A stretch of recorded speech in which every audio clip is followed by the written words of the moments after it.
After 12 years of marriage, David said he was leaving me for his boss. What he didn't know was that I owned the company that was about to fire them both. The look on Victoria Sterling's face when she realized her anonymous investor was the wife she helped destroy? Absolutely priceless. Before we jump back in, tell us where you're tuning in from, and if this story touches you, make sure you're subscribed. Because tomorrow, I've saved something extra special for you. The champagne bubbles tickled my nose as I raised my glass. Toward the Austin skyline, the city lights twinkling like scattered diamonds below our Westlake Hills home. David wrapped his arms around me from behind, his chin resting on my shoulder as we stood on our bedroom balcony. "To another successful quarter," he murmured, his breath warm against my ear. "Sterling Digital couldn't have done it without you," cheering me on. I leaned back into his embrace, watching the distant glow of downtown Austin paint the night sky in soft amber hues. If someone had told me that evening would be one of our last peaceful moments together, I would have laughed. David and I had built what everyone considered the perfect marriage. 12 years of shared dreams, inside jokes, and the kind of partnership that made other couples envious at dinner parties. What they didn't see was the carefully constructed foundation beneath our success. While David climbed the corporate ladder, at Sterling Digital Solutions, I had been quietly building my own empire through Coastal Capital Partners, an investment firm I'd co-founded with Marcus Rodriguez back when we were both fresh MBA graduates with more ambition than sense. The firm had grown beyond our wildest expectations, managing portfolios worth hundreds of millions and holding controlling interests in dozens of companies across Texas. David knew I worked in finance, of course, but he'd never paid much attention to the specifics. When conversations turned to my work, his eyes would glaze over with the polite disinterest of someone who assumed my job was far less important than his own. He saw me as his supportive wife, who happened to have a nice little career on the side, not as the woman whose investment decisions could make or break entire businesses. The irony wasn't lost on me. 3 years earlier, when Sterling Digital had been struggling to secure the funding they needed for expansion, I had been the anonymous investor who saved the company. Through a carefully structured deal using my shell company, NH Holdings, LLC, I had purchased a controlling stake in Sterling Digital. David celebrated that mysterious investor as his career savior, never realizing he was sleeping next to her every night. I preferred it that way. The anonymity gave me freedom to make business decisions without the complication of personal relationships. Marcus handled most of the day-to-day interactions with our portfolio companies, while I remained the shadowy figure behind the scenes. It protected both my marriage and my business interests, allowing me to operate in a world where being underestimated was often an advantage. That particular evening in March, David was riding high on the success of a major campaign he'd led for Sterling Digital's biggest client. The promotion to senior marketing director had come with a substantial raise, and more importantly to David, significant prestige within Austin's business community. He'd always been driven by recognition, the need to be seen as successful and important. It was one of the things that had initially attracted me to him, that hungry ambition that matched my own. "Victoria wants to take the team to that new restaurant downtown next week," David said, refilling our glasses. "Uchi, I think it's called. Some celebration dinner for landing the Morrison account." Victoria Sterling, the CEO who'd taken over the company when her father retired 2 years ago. I'd been watching her leadership style through quarterly reports and board meetings I attended under my corporate identity. She was sharp, ambitious, and exactly the kind of leader Sterling Digital needed. She was also strikingly beautiful, though I'd tried not to notice that particular detail during our few brief encounters at industry events where I appeared as myself rather than as the mysterious NH Holdings representative. "That sounds wonderful," I replied, genuinely pleased for his success. "You've worked so hard on that account." David's phone buzzed on the bedside table, and I felt him tense slightly before reaching for it. A quick glance at the screen, then he silenced it without reading the message. "Work?" I asked. "Just Victoria confirming some details for Monday's presentation," he said quickly, but something in his tone felt off. "Nothing that can't wait until morning." Looking back, that was probably the first real crack in our perfect facade. The phone calls that came at odd hours, always from Victoria. The late meetings that seemed to stretch longer each week. The way David's attention had become divided, as if part of him was always somewhere else even when he was sitting right next to me. But that night, wrapped in the warmth of his arms and the glow of his latest achievement, I pushed those concerns aside. Successful people worked hard, I told myself. Victoria was a demanding boss, and David was proving himself worthy of even greater responsibilities.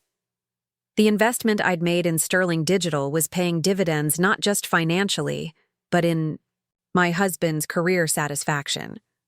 The following weeks brought a whirlwind of social events celebrating David's promotion. Dinner parties at the country club, networking events downtown, gallery openings where Austin's business elite gathered to see and be seen.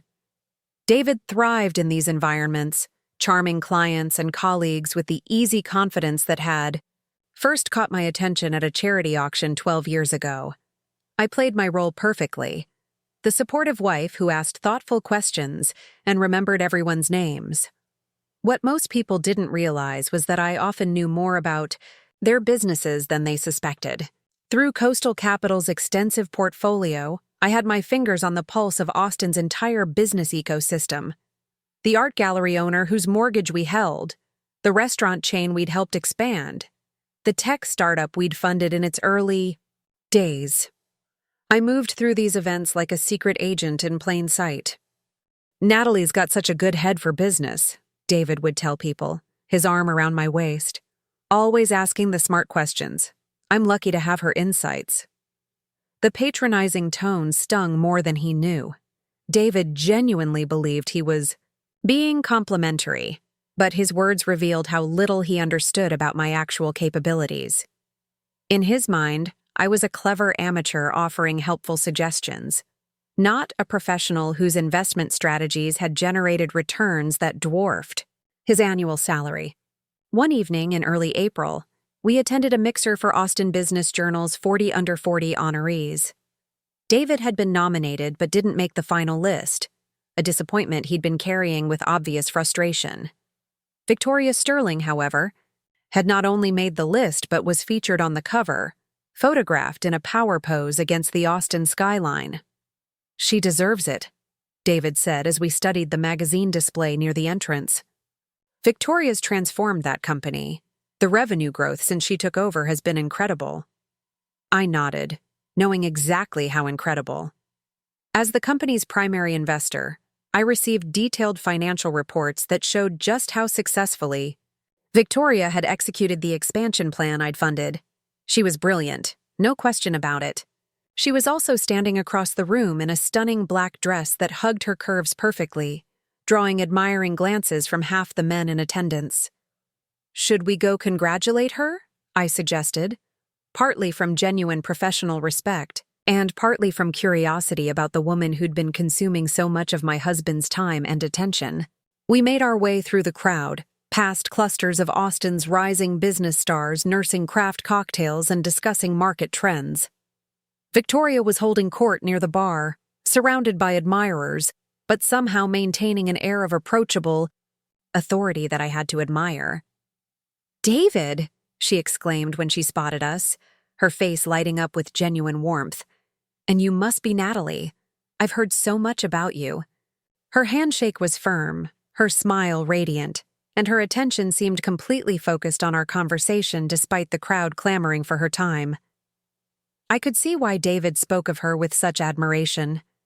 She possessed that rare combination of competence and charisma that made natural leaders. "Congratulations on the recognition," I said. "Though from what I understand, it's well-deserved. Sterling Digital's growth has been impressive." "Thank you. Though honestly, I couldn't have done it without team members like David.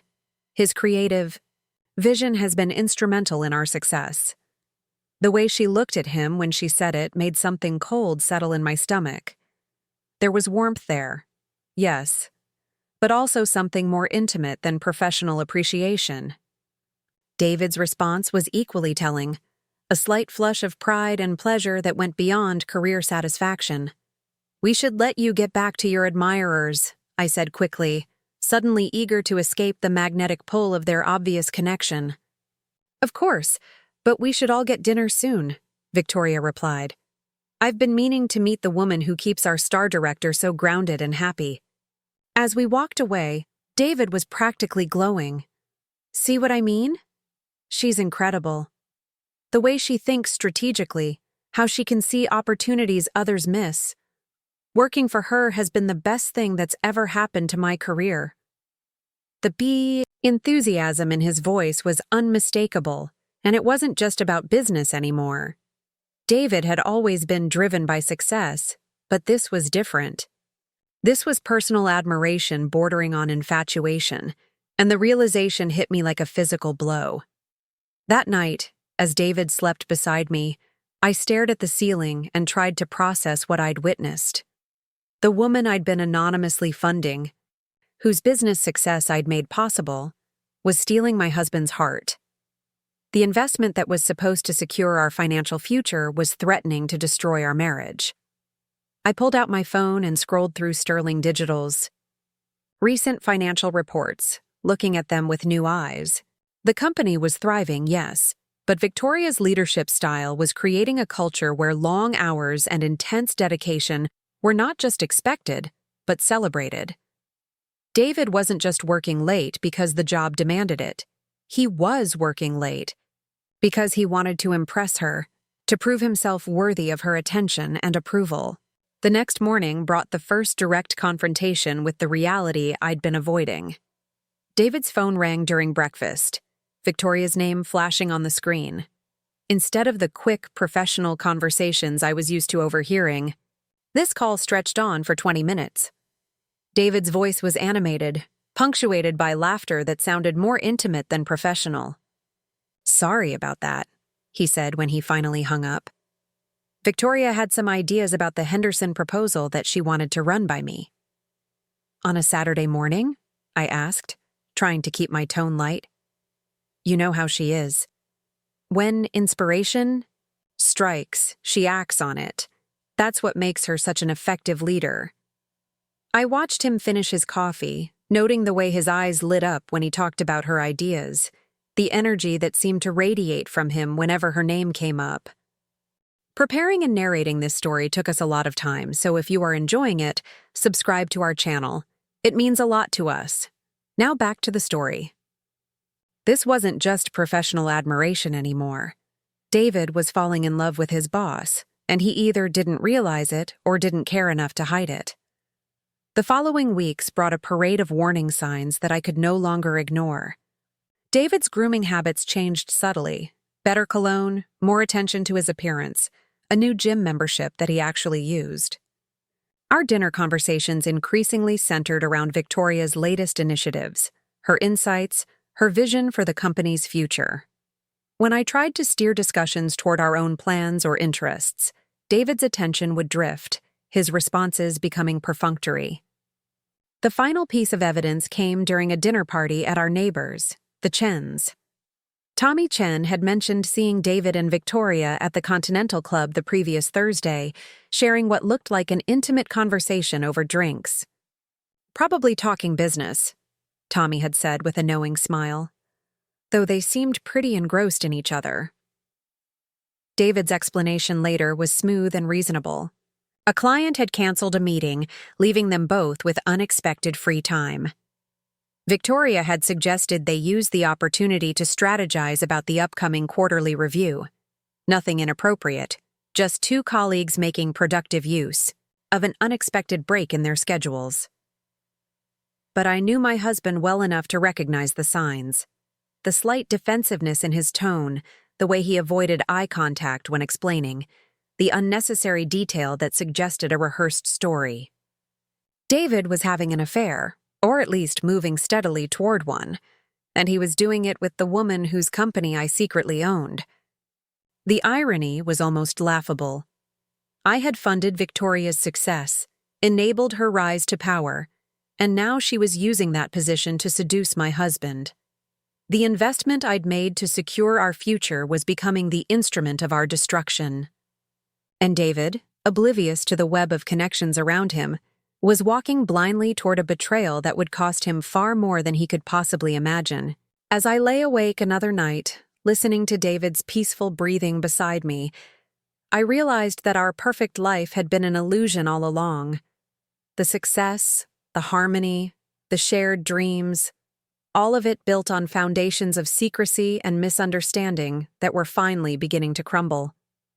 Soon, I would have to decide whether to fight for what we'd built or prepare for the inevitable collapse. What David didn't know was that when the collapse came, I would be the one controlling how far and how hard he fell. The anonymous investor he'd never bothered to learn about was about to become the most important person in his life, and not in the way he'd ever imagined. The text message arrived on a Tuesday morning while I was reviewing quarterly reports in my home office. David had left for work an hour earlier, kissing my cheek with the distracted air of a man whose thoughts were already elsewhere. The message was from Rachel Kim, my best friend since law school, and now one of Austin's most respected divorce attorneys. "Coffee? Something we need to discuss." Rachel never used that tone unless something serious was brewing. I agreed to meet her at Josephine House, a quiet spot in East Austin where we could talk without running into anyone from David's professional circle. The drive gave me time to prepare myself for whatever bomb Rachel was about to drop, though. Nothing could have readied me for the devastating precision of her revelation. She was already seated when I arrived, her usually immaculate appearance somehow subdued. Rachel had built her reputation on being unflappable in the face of messy divorces and bitter custody battles, but today she looked genuinely uncomfortable. "I've been debating whether to tell you this for weeks," she began without preamble. "But as your friend, I can't stay quiet anymore." She slid her phone across the table, showing me a series of photographs that made my blood run cold. David and Victoria at various locations around Austin, their body language telling a story I'd been desperately trying not to read. Outside the Driscoll Hotel, sharing an intimate dinner at a restaurant I didn't recognize. Walking hand in hand through Zilker Park. The final image showed them kissing in the parking lot of Sterling Digital's office building. "These were taken by a private investigator," Rachel said quietly. "Another client hired him to follow her. Cheating husband. And he happened to capture your David in the background. When he realized who it was, he brought the photos to me." I stared at the images, feeling strangely detached from my own devastation.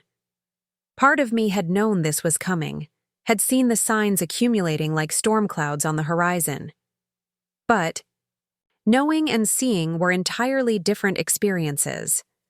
The visual proof transformed suspicion into crushing reality. "How long?" I managed to ask. "Based on the timestamps, at least 6 weeks. Probably longer." Rachel's voice was gentle but professional. "Natalie, I'm so sorry. I know this isn't what you wanted to hear." I scrolled through the photos again, noting the easy intimacy between David and Victoria. They looked like a couple who'd been together for months, not weeks. The way she leaned into him, the protective way his arm curved around her shoulders, the obvious joy on both their faces. It was everything our marriage had been lacking for longer than I'd wanted to admit. "What are you going to do?" Rachel asked. The question hung in the air while I processed not just the betrayal, but the complex web of implications surrounding it. David was having an affair with the CEO of the company I owned. Victoria was using her position of power to seduce my husband while benefiting from my anonymous investment. The situation was so tangled that I almost laughed at the absurdity of it. "I need to think," I said finally. "This is more complicated than it appears." Rachel raised an eyebrow but didn't press. She knew me well enough to recognize when I was operating in strategic mode rather than emotional crisis. We'd been friends long enough for her to understand that my first instinct was always to gather information and consider all angles before making any moves. The drive home was a blur of Austin traffic and racing thoughts. I kept seeing those photographs, the happiness on David's face that he hadn't shown me in months. When had I stopped being the person who brought him joy? When had our marriage become something he wanted to escape rather than cherish? By the time I reached Maple Ridge Drive, I'd made my first decision. I would not confront David immediately. Instead, I would observe, document, and prepare. If this marriage was ending, I would control how and when it happened. More importantly, I would ensure that I understood every aspect of the situation before revealing my hand. That evening, David came home later than usual, claiming he'd been stuck in a strategy session that ran long. His explanation was smooth and believable, delivered with the practiced ease of someone who'd been lying consistently for weeks. He seemed relaxed, almost cheerful. The tension I'd noticed in recent months replaced by an energy that I now understood came from his secret, romance. "How was your day?" he asked, loosening his tie as he headed toward the kitchen. "Productive," I replied, watching him carefully. "Rachel and I had coffee. She mentioned seeing you downtown yesterday." The slightest pause in his movements. So brief I might have missed it if I hadn't been looking for it. "Oh? Where?" "Near the Driscoll. She said you were with someone from work." "Probably Victoria," he said casually. "We had a client lunch that ran late, so we walked around downtown afterward to discuss the presentation. Fresh air helps her think." The lie rolled off his tongue effortlessly. I marveled at how naturally deception came to him when it served his purposes. This was a side of David I'd never seen before, and it made me question how well I'd ever really known him.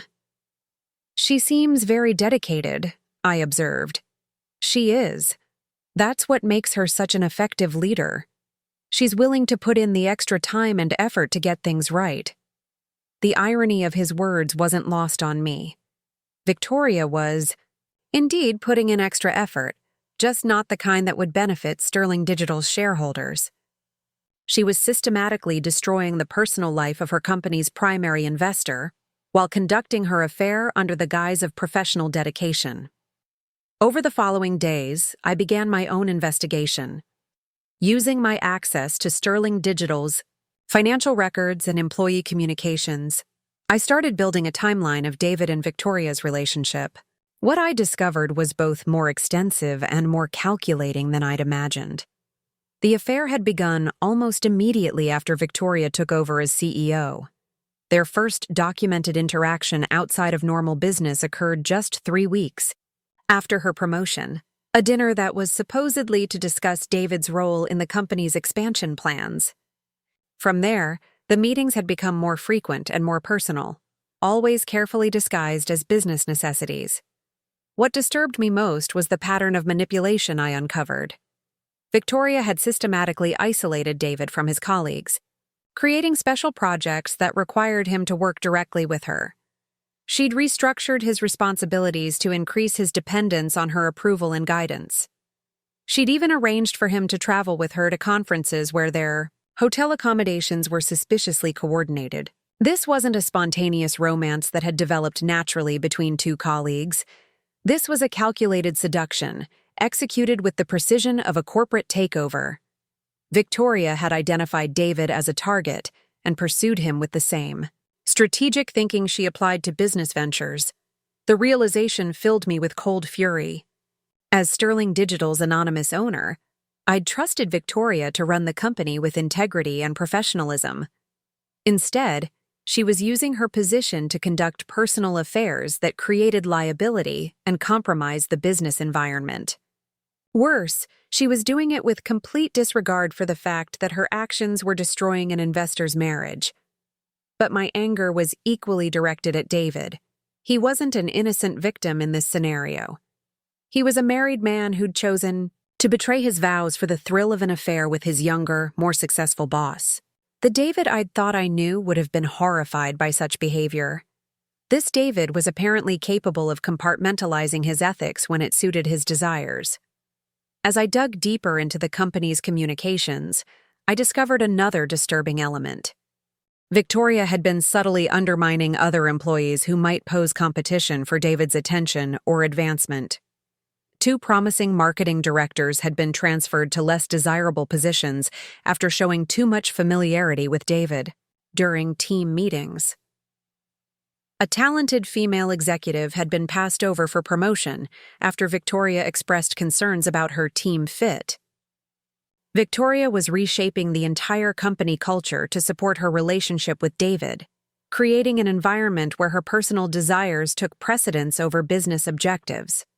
It was exactly the kind of leadership failure that could destroy a company's value and expose investors to significant liability. The final piece of evidence came from an unexpected source.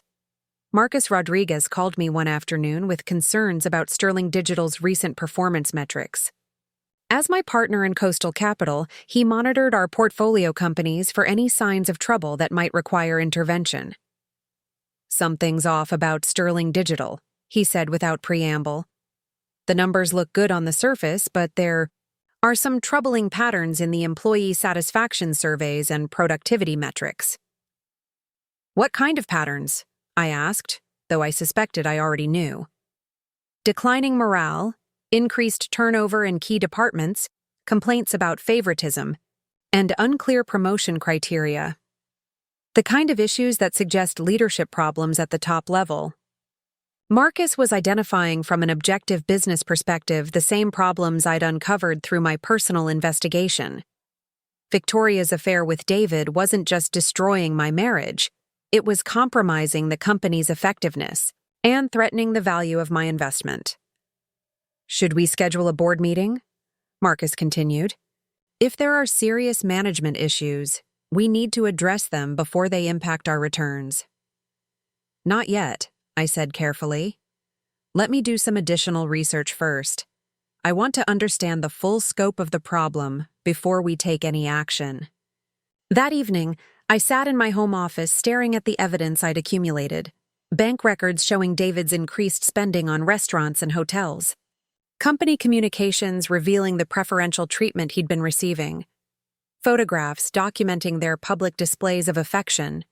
A pattern of business decisions that prioritized personal relationships over professional obligations. The betrayal was complete and undeniable. David had not only cheated on me, he'd done it in a way that threatened everything I'd worked to build. The company I'd saved was being mismanaged by a CEO who prioritized her love life over her fiduciary responsibilities.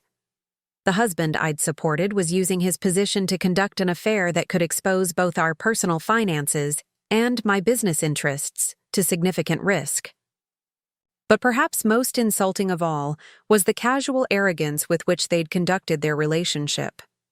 Neither David nor Victoria had shown any concern for discretion or consequences. They'd pursued their affair with the confidence of people who believed they were untouchable, that their actions existed in a vacuum without impact on others. They had no idea that the wife they'd dismissed as irrelevant was actually the person with the power to end both their careers and their relationship. They'd underestimated me completely, assuming that I was nothing more than a supportive spouse, with no real influence or resources of my own. As I closed the files and powered down my computer, I felt something shift inside me. The hurt and betrayal were still there, but they were being overshadowed by something colder and more focused. David and Victoria had made their choices based on the assumption that I was powerless to stop them. They were about to learn just how wrong they were. The next morning, I made 2 phone calls.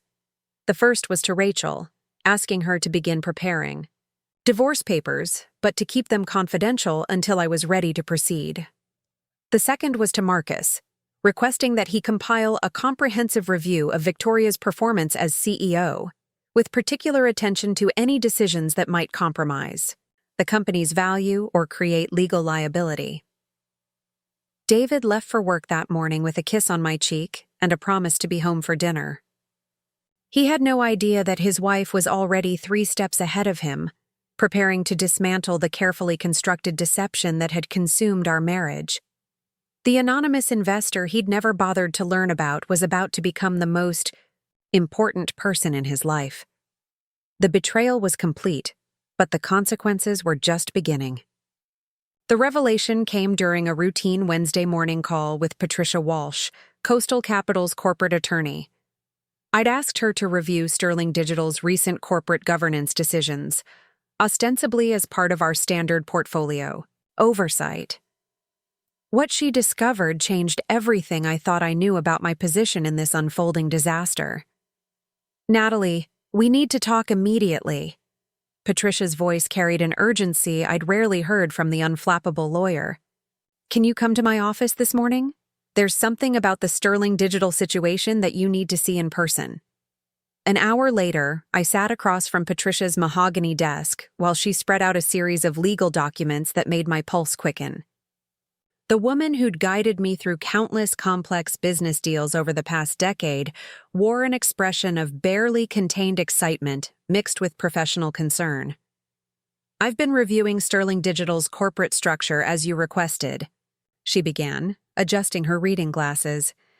"And I discovered something rather extraordinary about your position as majority shareholder through NH Holdings." She pointed to a specific clause buried deep in the company's charter documents, language so technical that I'd missed its significance during my original investment review.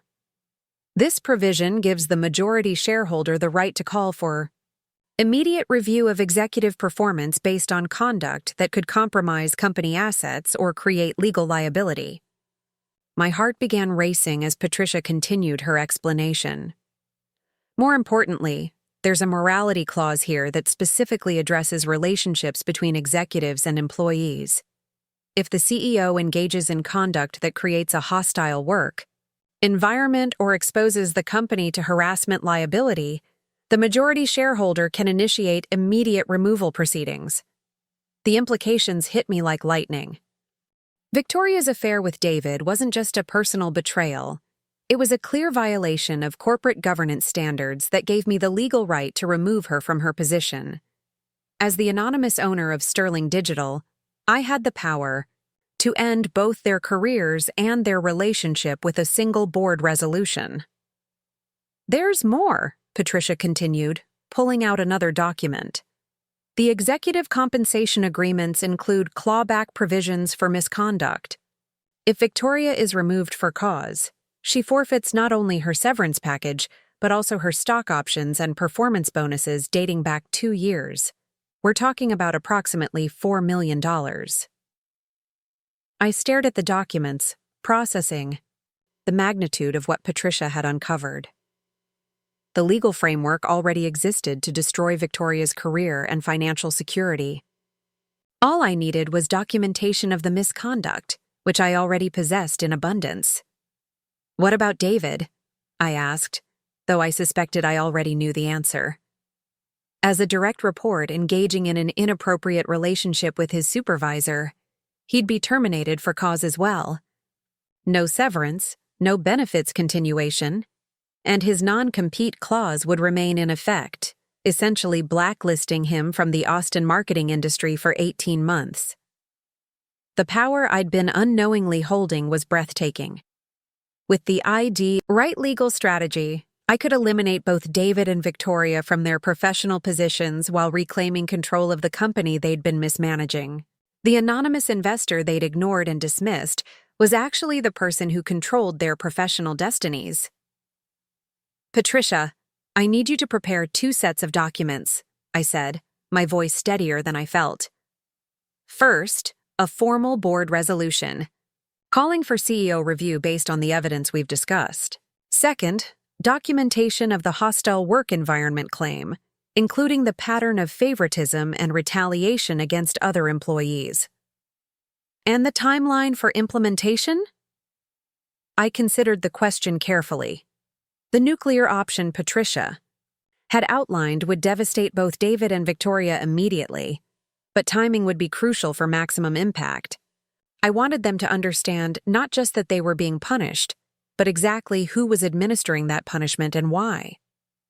"I want everything ready to execute," but held in reserve until I determine the optimal moment, I decided. This isn't just about legal compliance. It's about justice. Patricia nodded with the grim satisfaction of a lawyer who appreciated elegant strategy. I'll have preliminary documents ready by Friday. And Natalie? What you're planning is completely legal and arguably necessary for protecting your investment. Don't let anyone make you feel guilty about exercising your legitimate rights as majority shareholder. Leaving Patricia's office, I felt a transformation occurring within me that was both exhilarating and terrifying. For weeks, I'd been the victim in this scenario, the betrayed wife discovering her husband's infidelity. Now I understood that I'd actually been the person with the most power all along. I just hadn't realized it. The drive back to Westlake Hills gave me time to consider my next moves.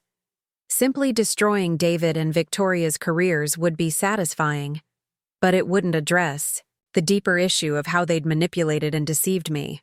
I wanted them to understand the full scope of their miscalculation before I revealed my hand. That afternoon, I made a decision that surprised even me. I called Sterling Digital's main number and asked to schedule a meeting with Victoria Sterling to discuss potential investment opportunities.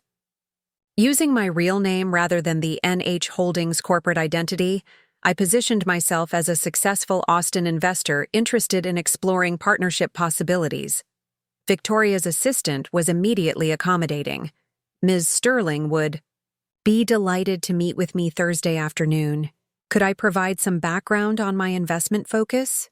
I gave a carefully edited version of my credentials, emphasizing my portfolio's performance without revealing the full extent of my resources or the fact that I already owned her company. The plan crystallizing in my mind was both simple and devastating. I would meet with Victoria face-to-face, allowing her to pitch me on investing in the company I already owned while she conducted an affair with my husband. The irony would be exquisite, and it would give me the opportunity to observe her up close while she remained completely unaware of who I really was. Wednesday evening brought another piece of the puzzle into place when David announced he'd be attending a Sterling Digital team dinner Thursday night. Victoria's treating the senior staff to celebrate the Morrison account's success, he explained with barely contained enthusiasm. Should be a nice evening. I smiled and told him to have fun, knowing that I'd be spending Thursday afternoon in his lover's office while she tried to convince me to invest in her company. The symmetry was almost poetic. Thursday arrived with unseasonably warm weather. That felt appropriate for the confrontation I was orchestrating. I dressed carefully for my meeting with Victoria, choosing a navy blue suit that projected authority without appearing threatening. I wanted to be memorable, but not in a way that would make her suspicious. Sterling Digital's downtown offices occupied 3 floors of a gleaming glass tower that showcased Victoria's taste for modern aesthetics. The reception area featured abstract art and minimalist furniture that spoke to success and sophistication. It was exactly the kind of environment that would impress potential investors and clients. Victoria's assistant led me to a conference room on the top floor with panoramic views of Austin's skyline. Victoria entered moments later, and I had to admit that seeing her in her professional environment was impressive. She moved with confidence and authority, every inch the successful CEO who'd transformed her father's company into a regional powerhouse. Ms. Harper, thank you so much for coming in, she said, extending a perfectly manicured hand. I understand you're interested in learning more about Sterling Digital's growth trajectory. Up close, Victoria was even more striking than I'd remembered. From our brief encounter at the networking event, she possessed that rare combination of beauty and intelligence that made her naturally magnetic. I could understand why David had been drawn to her, even as I resented the pain that attraction had caused. I'm always interested in well-managed companies with strong leadership, I replied, settling into the chair across from her. Your reputation in Austin's business community is quite impressive. For the next hour, Victoria walked me through Sterling Digital's business model, financial performance, and expansion plans with the polished expertise of someone who'd given this presentation countless times. She was undeniably brilliant, speaking knowledgeably about market trends, competitive advantages, and strategic opportunities. What fascinated me was how different she seemed in this setting compared to the woman in those photographs with David. Here, she was entirely professional, focused, and articulate. The persona she projected was of someone completely dedicated to business success, with no hint of the personal complications that were compromising her judgment. Our recent account acquisitions have positioned us for significant growth over the next 18 months, she continued, pulling up financial projections on her laptop. We're particularly excited about our expanded capabilities in digital marketing integration. I asked thoughtful questions about staffing, client retention, and competitive positioning, genuinely curious about how she viewed the company's prospects. Her answers revealed both impressive business acumen and troubling blind spots. She spoke glowingly about David's contributions without any acknowledgement of the ethical issues their relationship created. One of our key advantages is the depth of talent in our marketing team, she said at one point. Our senior marketing director, David Harper, has been instrumental in developing our client acquisition strategy. His creative vision and strategic thinking have exceeded all expectations. The casual way she mentioned David's name, without any indication that she was discussing my husband or that their relationship extended beyond professional collaboration, was breathtaking in its audacity. She was sitting across from David's wife, praising his professional capabilities while conducting a secret affair with him. Mr. Harper sounds like a valuable asset, I observed, watching her face carefully. It's always impressive when a company can attract and retain top talent. Absolutely. David brings exactly the kind of innovative thinking that drives sustainable growth. He's become an integral part of our leadership team. The euphemism was particularly galling.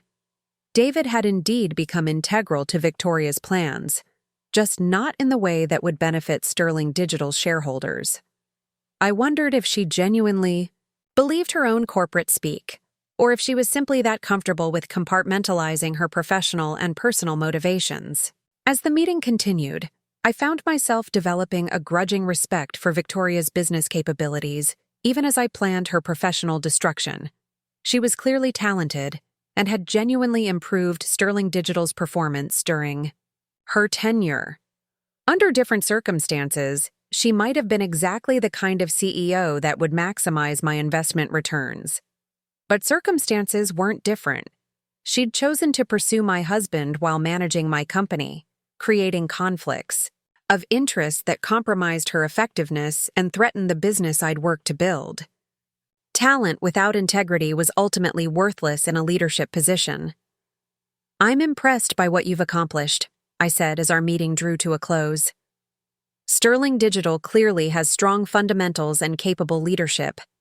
I'd like to have my team review your materials in more detail before making any investment decisions. Of course, Victoria replied, standing to shake my hand again.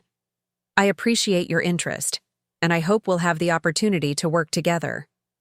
Companies like Sterling Digital benefit enormously from partnership with sophisticated investors who understand our industry. The irony of her words was almost overwhelming. She was expressing hope for partnership with an investor who already owned her company and was preparing to use that ownership to end her career. She was praising sophisticated investors while conducting herself in a manner that demonstrated complete disrespect for investor interests. I'll be in touch soon, I promised, gathering my materials.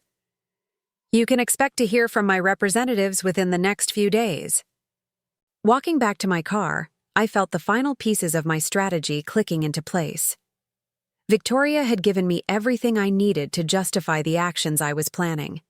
Her casual discussion of David's contributions, her obvious pride in their collaboration, her complete lack of awareness about the ethical implications of their relationship, all provided perfect documentation of her unfitness for leadership. That evening, I sat in my home office reviewing the notes from my meeting while David prepared for his dinner with Victoria's team. The contrast between the professional woman I'd met that afternoon and the scheming seductress revealed in those photographs was remarkable. Victoria was clearly capable of maintaining multiple personas depending on her audience and objectives. But that flexibility was also her weakness. She'd become so comfortable compartmentalizing her various roles that she'd lost sight of how they interconnected. The CEO who'd impressed me with her business acumen was the same woman who was compromising her company's governance standards. The leader who spoke passionately about integrity and performance was conducting an affair that violated both principles. As David kissed me goodbye and headed out for his evening with Victoria, I opened my laptop and began drafting the email. That would set everything in motion. Patricia would receive my instructions first thing Friday morning, triggering the legal process that would transform me from anonymous investor to active owner. The game was about to change completely, and neither David nor Victoria had any idea what was coming. They'd built their relationship on the assumption that I was powerless to stop them. Tomorrow, they would begin learning just how catastrophically they'd miscalculated. The anonymous investor they'd dismissed was about to become the most important person in both their lives, and the revelation would destroy everything they thought they'd built together. Friday morning arrived with the crisp clarity that follows decisive action. I had spent the night finalizing my strategy, and by 8 o'clock I was sitting in Patricia Walsh's office watching her review the documents that would reshape multiple lives before the day ended. The legal papers were spread across her conference table like battle plans, each one precisely crafted to maximize impact and minimize escape routes. "The board resolution is bulletproof," Patricia confirmed, adjusting her glasses as she examined the final draft. Victoria Sterling's conduct clearly violates multiple provisions in the corporate charter. The documented evidence of favoritism, the hostile work environment complaints, and the inappropriate relationship with a subordinate all constitute grounds for immediate removal. She slid another document across the table. The financial clawback. Provisions are equally solid. Based on the timeline we've established, she'll forfeit approximately $4.2 million in compensation and benefits. The non-compete clause remains in effect for 2 years, essentially barring her from executive positions at any competing firm in Texas. I studied the numbers, struck by how completely financial devastation could reshape someone's life. Victoria had built her lifestyle around CEO-level compensation, from her downtown loft to her luxury car payments. The immediate loss of income combined with the industry blacklisting would force her to rebuild everything from scratch. "What about David's termination?" I asked. "Equally comprehensive," Patricia replied, with the satisfaction of a lawyer who'd crafted an airtight case. As the subordinate party in an inappropriate relationship with his supervisor, he's subject to immediate dismissal for cause, no severance package, no benefits continuation, and his non-compete agreement remains fully enforceable. Given Sterling, Digital's market position, he'll be effectively locked out of Austin's marketing industry for 18 months minimum. The thoroughness of their professional destruction was breathtaking. Within hours, I could reduce both David and Victoria from successful executives to unemployed pariahs struggling to find work in their chosen fields. The power was intoxicating and terrifying in equal measure. "I want to schedule an emergency board meeting for Monday morning," I decided. "But I want Victoria to receive advance notice this afternoon that her performance is under review. She should have the weekend to contemplate what's coming without being able to do anything about it." Patricia nodded approvingly. "Psychological pressure is often more effective than immediate action. She'll spend the weekend wondering exactly what we know and how much evidence we've gathered." The timing was deliberately calculated. Today was Friday, and David had mentioned that he and Victoria were planning to attend a company retreat at Hill Country Resort over the weekend. Nothing overtly romantic, just a leadership team strategy session that happened to include only the two of them. Their last weekend together before I destroyed their carefully constructed fantasy. At 10:30, I made the phone call that would begin the final phase of my plan. Using my authority as majority shareholder, I contacted Sterling, Digital's board secretary, and formally requested an emergency session to address urgent governance issues. The secretary, clearly flustered by the unexpected intervention from the mysterious NH Holdings representative, stammered through questions about scheduling and agenda items. "Monday morning at 9 o'clock, I stated firmly.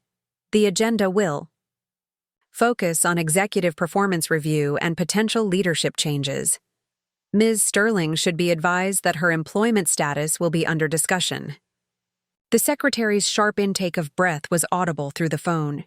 In 3 years as CEO, Victoria had never faced serious scrutiny from the board.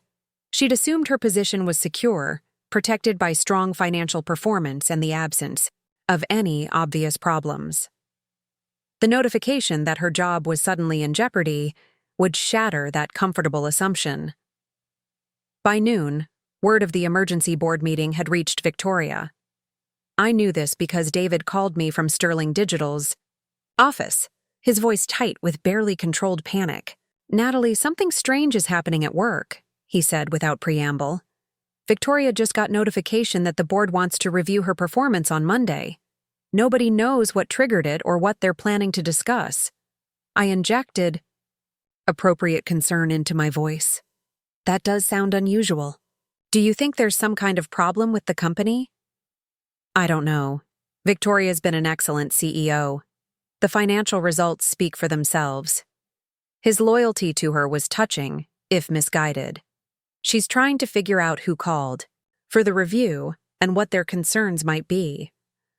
"I'm sure it's just routine corporate governance," I said soothingly.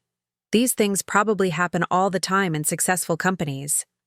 What David didn't realize was that I could see Victoria's increasingly frantic attempts to gather information playing out in real time. As the majority shareholder, I had access to all corporate communications, including the urgent emails she was sending to board members and legal advisors. Her messages revealed growing desperation as she tried to understand what had triggered the sudden scrutiny. The afternoon brought another delicious moment of irony when Victoria called me directly. Her assistant explained that Ms. Sterling wanted to schedule a follow-up meeting to discuss the investment opportunity we'd explored the day before. The CEO, who was facing professional catastrophe, was still trying to court the very person orchestrating her downfall. "I'm afraid my schedule is quite full next week," I told the assistant. "Perhaps we could reconnect after Ms. Sterling has resolved her current business priorities." The polite deflection was calculated to increase Victoria's anxiety without revealing my hand. She would spend the weekend wondering whether the mysterious board review was somehow connected to her failed attempt to secure new investment. The uncertainty would compound her stress and make the eventual revelation even more devastating. That evening, I sat in my home office monitoring Sterling Digital's internal communications while David packed for his weekend retreat with Victoria.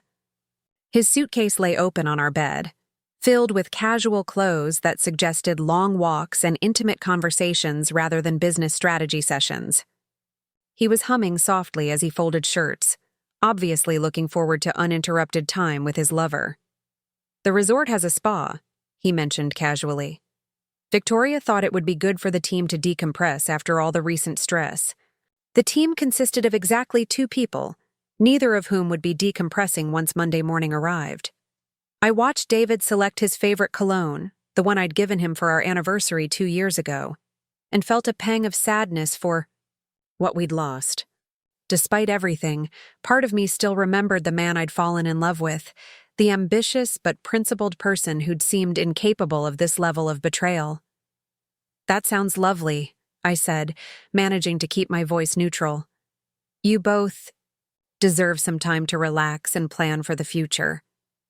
David kissed me goodbye Saturday morning with the distracted affection of a man whose thoughts were already elsewhere.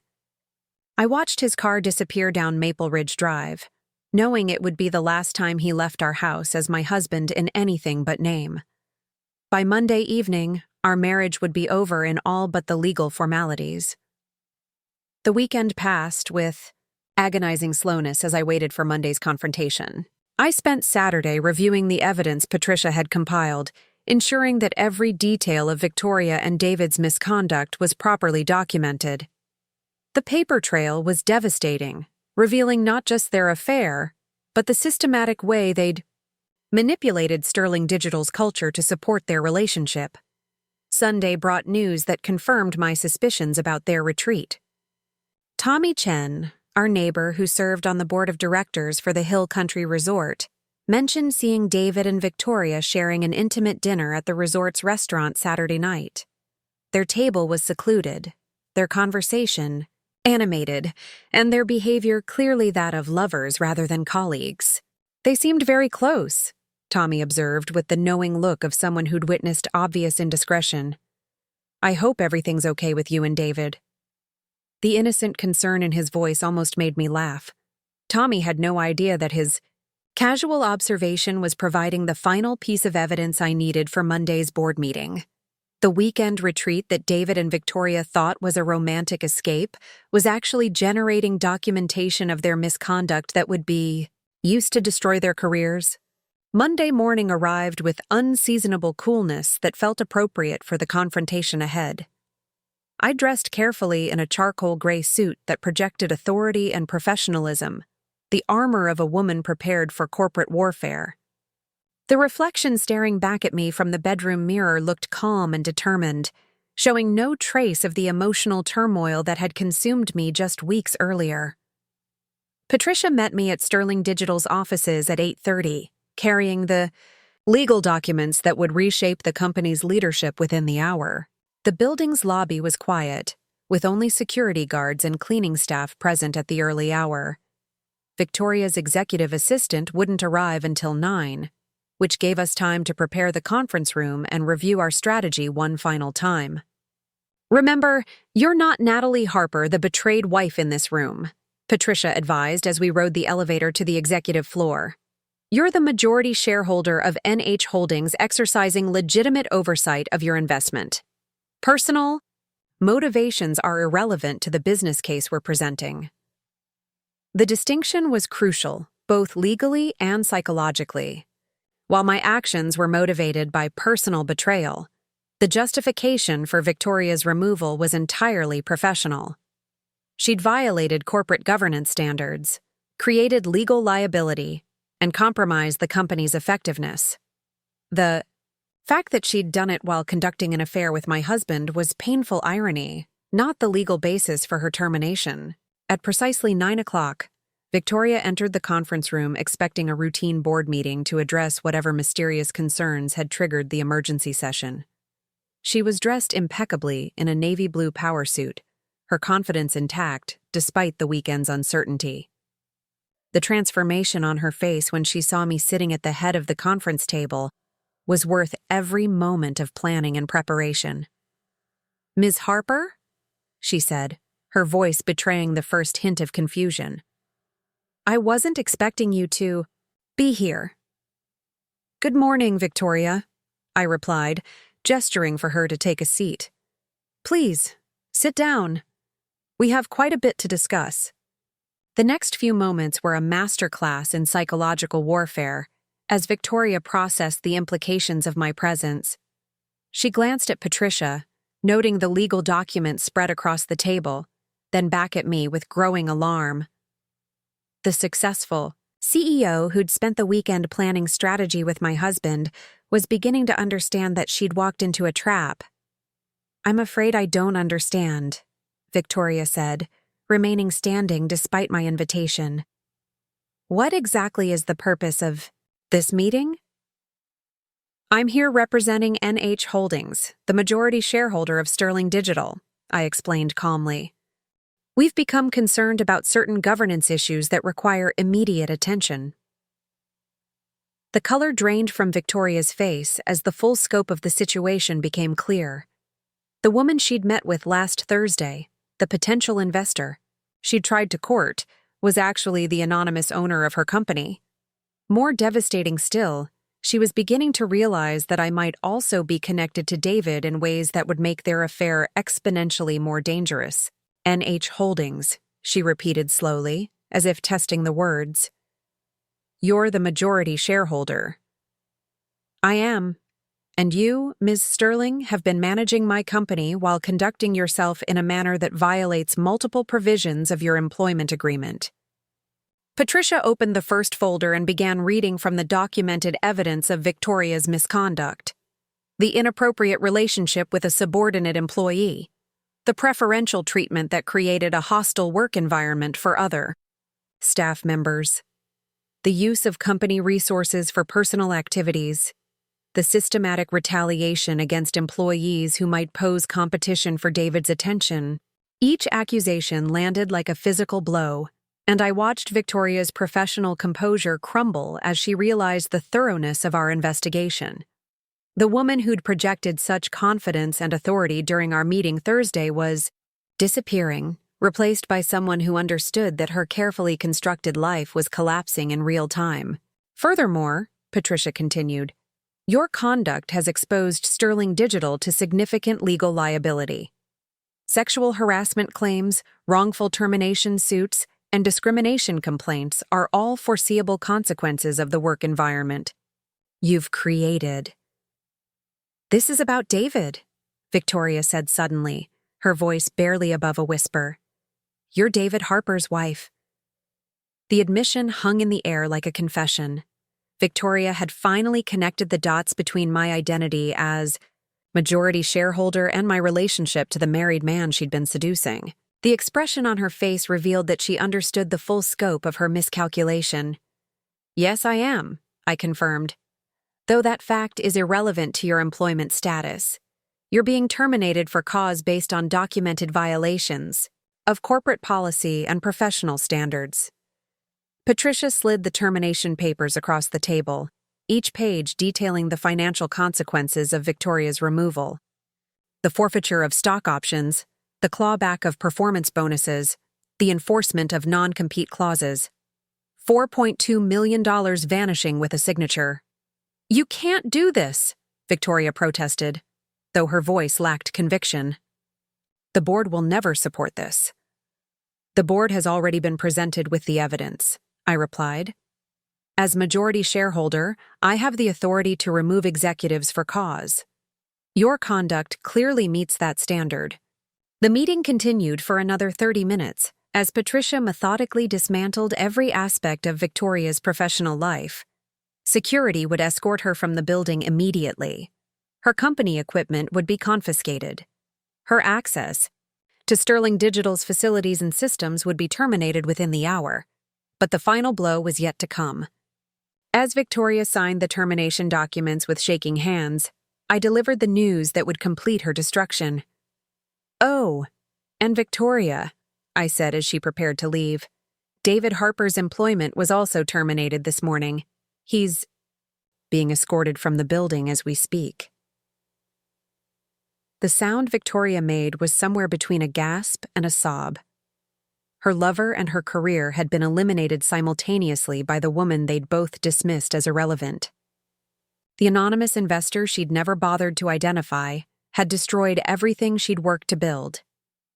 As security arrived to escort Victoria from Sterling Digital's offices for the final time, I felt the weight of months of betrayal finally lifting from my shoulders.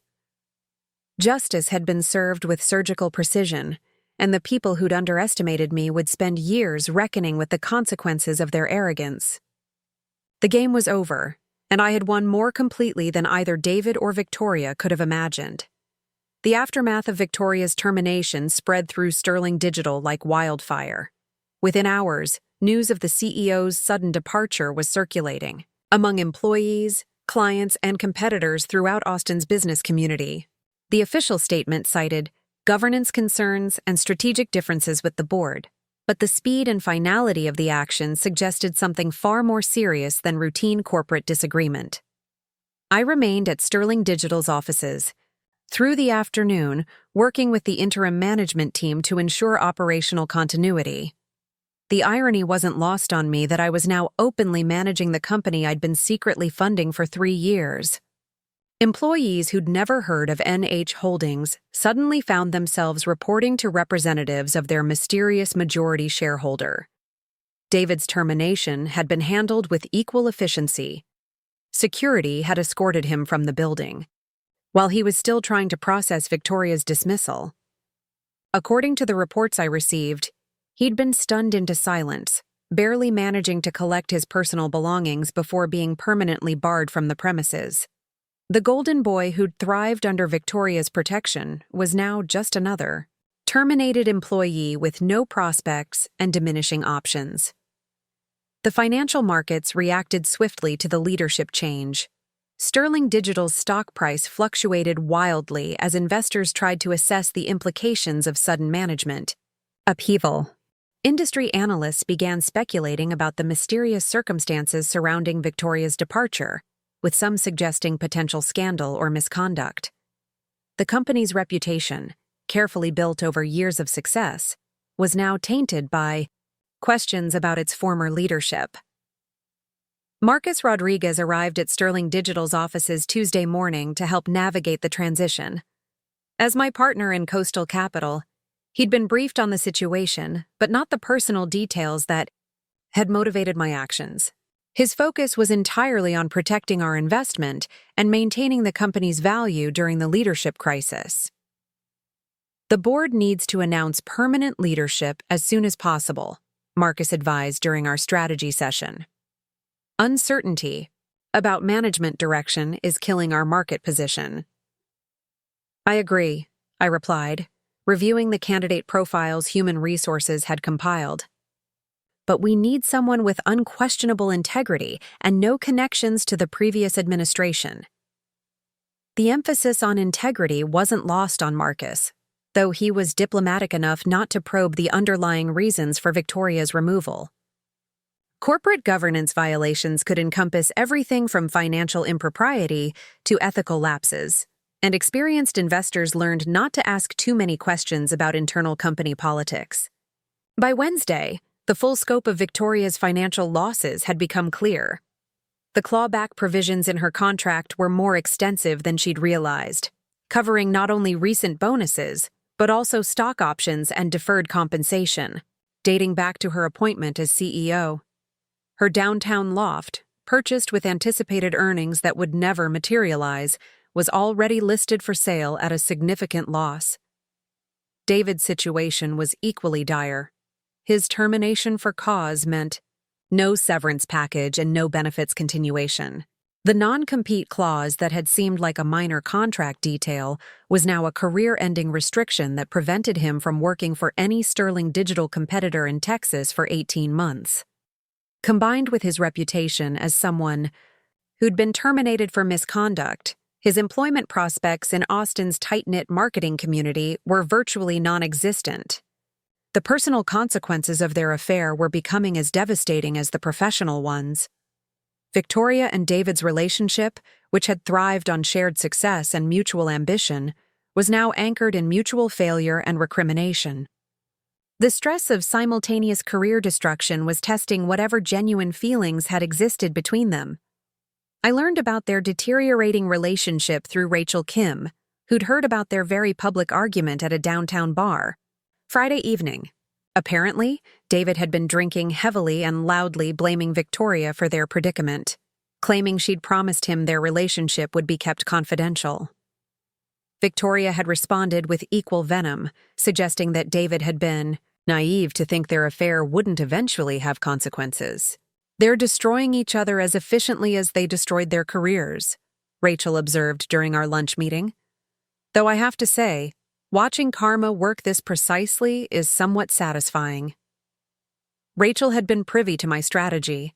From the beginning, though she'd maintained professional distance from the corporate aspects of my revenge. As a divorce attorney, she understood that personal vengeance and business decisions needed to remain legally separate, even when they served the same ultimate purpose. "How are you handling all this?" she asked. The satisfaction of winning doesn't always compensate for the pain of what came before. The question forced me to confront emotions I'd been avoiding during the intense focus of recent weeks. The victory was complete and satisfying, but it couldn't erase the fact that my marriage was over and my trust had been permanently damaged. David's betrayal had revealed character flaws that made reconciliation impossible, regardless of the consequences he was now facing. "I'm processing it," I admitted. "The anger is fading, but it's being replaced by something more complicated. Relief, maybe. Or clarity about who I really am when I'm not trying to be someone's supportive wife. The transformation I'd undergone during this ordeal extended far beyond my response to David's infidelity. Taking active control of Sterling Digital had awakened aspects of my personality that had been dormant during years of playing a supporting role in David's career.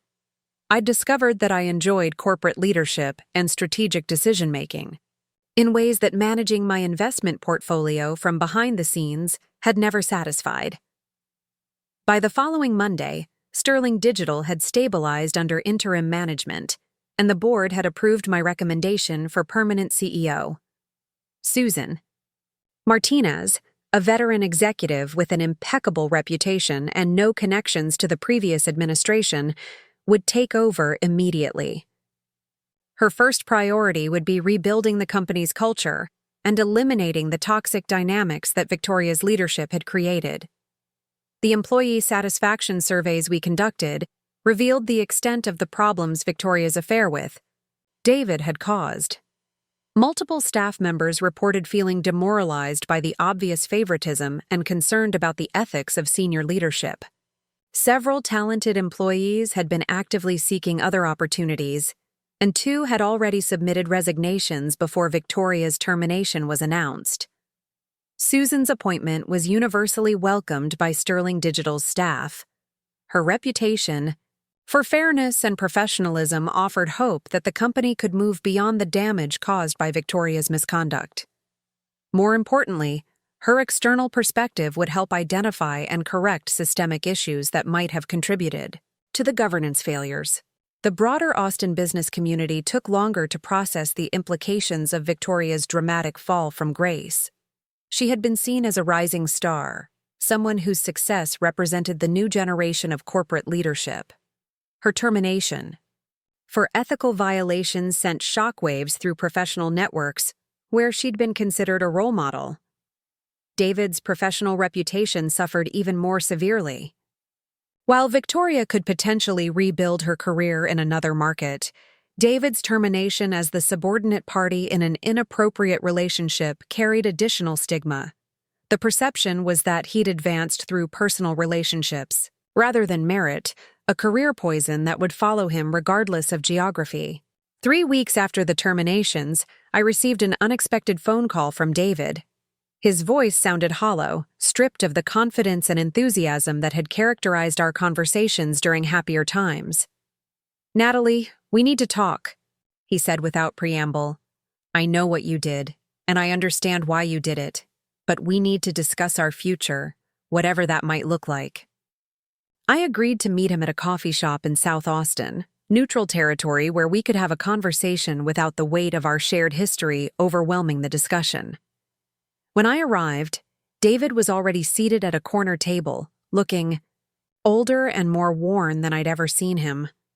The man who'd thrived on success and recognition was learning to navigate failure and rejection.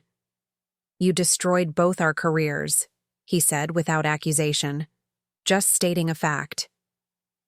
Victoria figured out that you were NH Holdings about a week ago. She's been trying to find legal grounds to challenge the termination, but your lawyer was thorough." "Patricia is very good at what she does," I replied, sitting across from him. Though the terminations were based on documented misconduct, not personal revenge. The results are the same either way. David stared into his coffee cup. "I lost everything. My job, my reputation, any chance of working in Austin's marketing industry. Victoria's already talking about moving to Denver or Seattle to start over." The mention of Victoria's relocation plans didn't surprise me. A geographic fresh start was probably her only option for rebuilding her career, though the circumstances of her departure from Sterling Digital would follow her regardless of location. Corporate governance violations were matters of public record, and executive recruiters conducted thorough background checks. "What did you want to discuss about our future?" I asked. "I want to apologize," David said, finally meeting my eyes. "Not because I think it will change anything, but because you deserve to hear it. I was selfish and cruel, and I destroyed something good because I was flattered by attention from someone I thought was more important than you." The apology was more honest than I'd expected, though it came far too late to repair the damage he'd caused. David was learning humility through consequences rather than conscience, which made his remorse feel more like regret about getting caught than genuine recognition of his failures. "I appreciate the apology," I said carefully, "but it doesn't change the fundamental issue. You chose to betray our marriage, and I chose to protect my business interests. Both decisions have consequences we have to live with." "I know," David D. nodded. "I'm not asking for forgiveness or reconciliation. I just wanted you to know that I understand what I lost, and it wasn't just my career." We talked for another 30 minutes about practical matters related to our divorce proceedings. Rachel had prepared comprehensive documentation that protected my business interests while providing David with basic financial support during his transition period. I wasn't vindictive enough to leave him destitute, but I wasn't generous enough to subsidize his fresh start either. As we prepared to leave, David asked one final question that revealed how completely he'd misunderstood our relationship dynamics. "Did you always have this much power?" he asked. "The ability to destroy careers and reshape companies? Was I married to someone I never really knew?" The question forced me to consider how much of myself I'd hidden during our marriage, not through deliberate deception, but through his lack of interest in understanding my professional capabilities. David had been content to see me as his supportive wife with a nice career, never bothering to investigate the full scope of my business activities. "I've always been exactly who I am," I replied. "You just never bothered to pay attention." 6 months later, Sterling Digital's performance had returned to pre-crisis levels under Susan Martinez's leadership. The company's reputation had recovered, and employee satisfaction scores were higher than they'd been in years.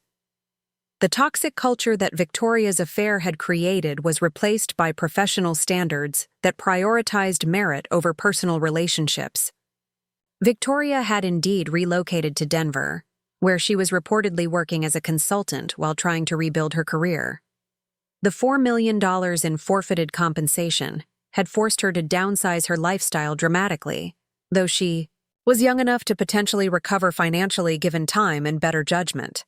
David had found work with a small marketing firm in Houston, a significant step down from his previous position, but enough to support himself while serving out his non-compete period. He was living in a modest apartment and driving a used car, learning to navigate middle-class financial reality after years of executive-level lifestyle.